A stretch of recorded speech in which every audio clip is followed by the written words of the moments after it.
Welcome to Building Something Admirable, the podcast that takes you behind the scenes of how to start a healthcare-related business. I'll share each step that we took to establish our now thriving practice at Meyer Medical, including our highs and lows, insider advice, and real-life lessons in every episode. Hey gang, welcome back to the Building Something Admirable podcast. My name is Alex. I think today we should talk contract negotiation. Certain points of contracts have come up recently from someone who was not me. I think that's actually something I wish I'd told my friend about before he or she took the job. So, let's learn from his or her experience, okay? Let's get started. Now, a friend of mine was looking for a job after he or she graduated residency that did not have any call. No more call responsibilities because this person had done more than enough for his or her lifetime. Also, they knew they may want to have some sort of an entrepreneurial venture on the side, and call schedules tends to interfere with free time and sleep quality that are important when you're trying to start and grow a small business.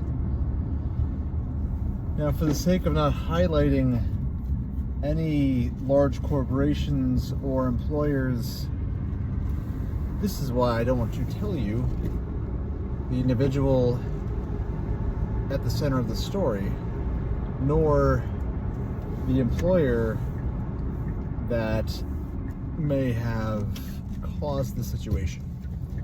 But for some context, this individual was looking for a job after residency. He or she had already started to plan his or her small business and knew that it was going to require lots of time, and made one of the primary, primary points of his or her job search: no call, no weekends, salary not that important, really nothing else that important, just some sort of an inpatient arrangement that would allow him or her to have the attention on the business, but some sort of a foundation. Some might call it leaving the back door open, as we've discussed in prior podcasts in my own experiences, not his or hers. During this search, he or she quickly found a number of jobs that did not list the call schedules, nor whether there was or was not call in the ad. So he or she applied to those jobs, quickly found out that they all involved an element of being on call, and proceeded to tell them no thank you. Actually, he or she was given one job offer that was a pretty nice job, but because of the call involved, he politely declined upon receiving another offer. This other offer was from a large inpatient hospital setting, and again, he or she was very excited about the no-call prospect, such that he or she even asked them to say out loud, "I see there's no call. That's really the case. Yes, there is no call. We have our internal medicine physicians take the call as members of the physical medicine and rehabilitation staff. Don't take call." This friend of mine was very excited about this prospect. In fact, he or she exclaimed, "My goodness, this is the perfect job opportunity for somebody like me. I couldn't be more elated about this. So he or she accepted the job and didn't think much of it. Fortunately, he or she did not save the ad that had listed that as evidence. Instead, he or she received the contract. There was no mention of this in there, but it was so clearly stated to him or her, he didn't worry about it too much. And the rest of the features of the contract were more than adequate. He or she signed it and thought the rest was history. Then, upon arrival to his first week on the new job, was sat down in a meeting where the upcoming schedule was discussed, and lo and behold, call had appeared. Now, this individual was very unhappy about this. In fact, he was close with the CEO of that hospital, so he spoke with him one-on-one and said, listen, I was told there was no call in this position.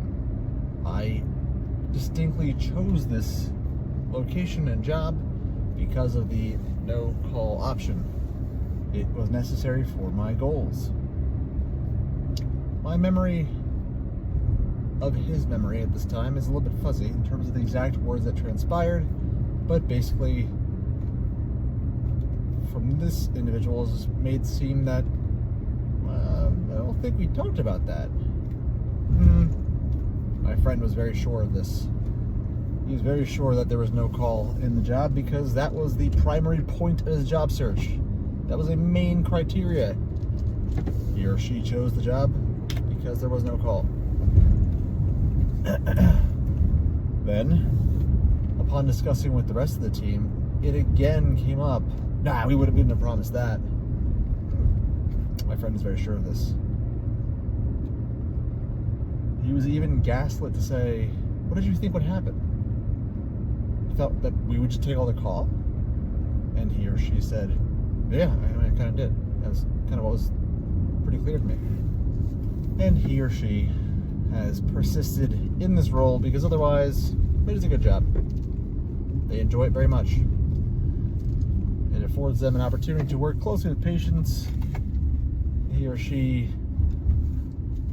finds rewarding watching their recovery from their illnesses.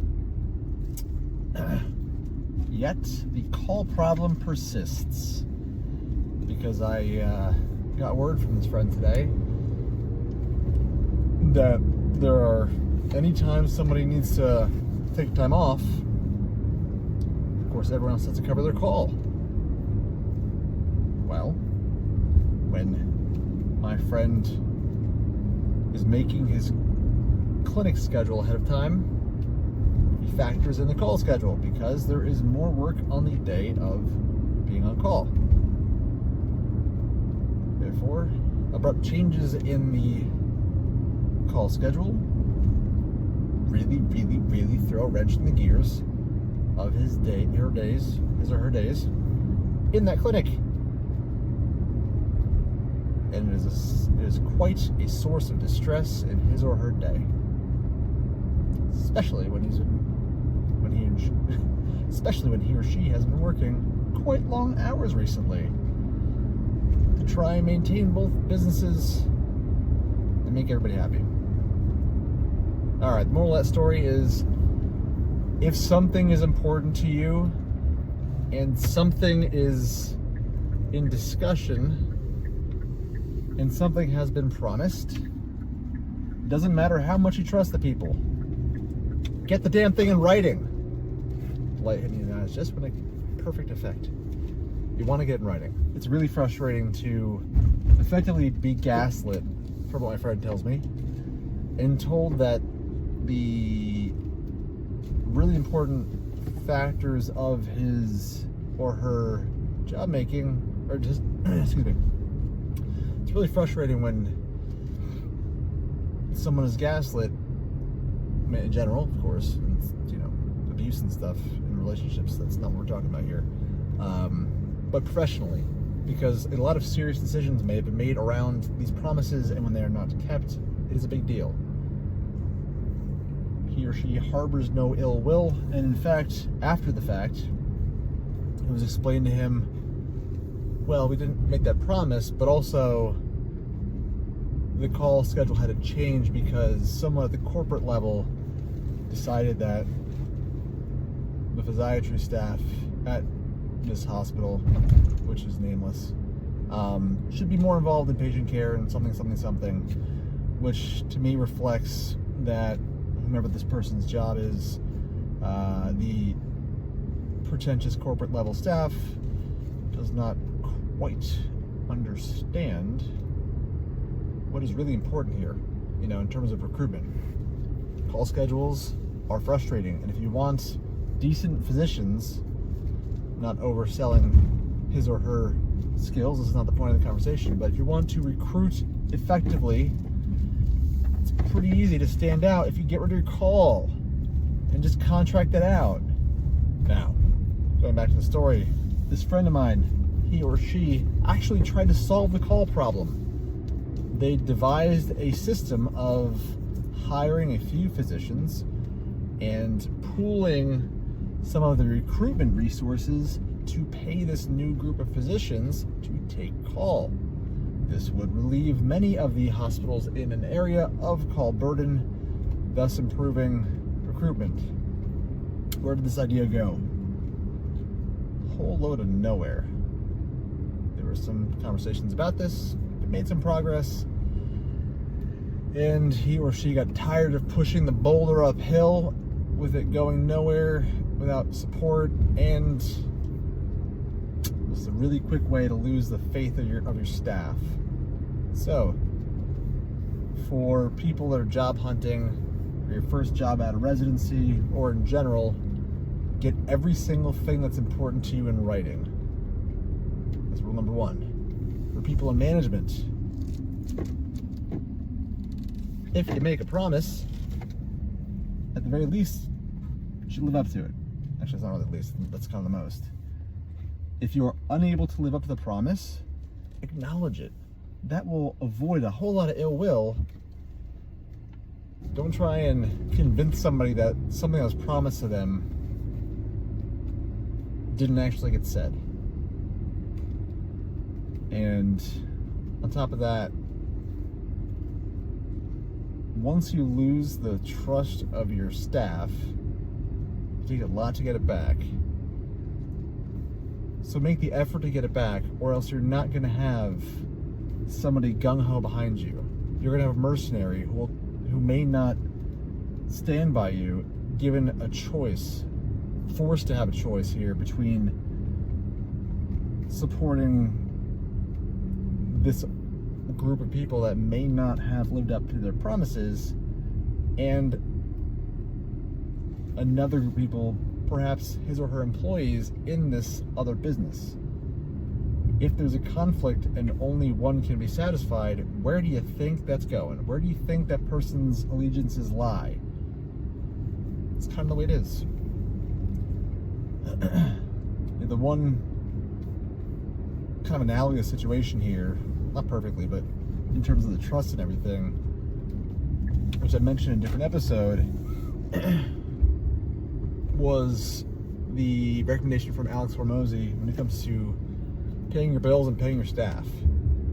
It is very hard to come back from not making payroll 1 week. Once you lose that trust, it's very hard to get that back. You can ask for more time on your rent. You can find other ways to move money around. There are certain lines in the sand you do not cross. And payroll is one of those. Another one is you don't lie to people in recruitment. You don't, just be honest with them. Tell them what's going to be the good, the bad, and the ugly of the position. And if they accept it based on that, you've got someone who's loyal. If you lie to them and they accept it, and then you turn your back on that, you change the rules, and then worse, you freaking tell them that it didn't happen, my friends, a quick way to lose your team. So I hope you found this helpful. My friend's still pretty bitter about it, if you could tell by my passion in retelling the story for him or her. If there's something else you would like me to discuss, please comment below. I want to make these useful for you guys. Otherwise, I appreciate if you could like and subscribe to this. It really helps the channel, and it helps us grow and reach more people and support the small business that we're trying to build here. Alrighty, thanks for tuning in. Best of luck with your business. Stay tuned for more insider advice on building something admirable. Don't forget to like, share, and subscribe below.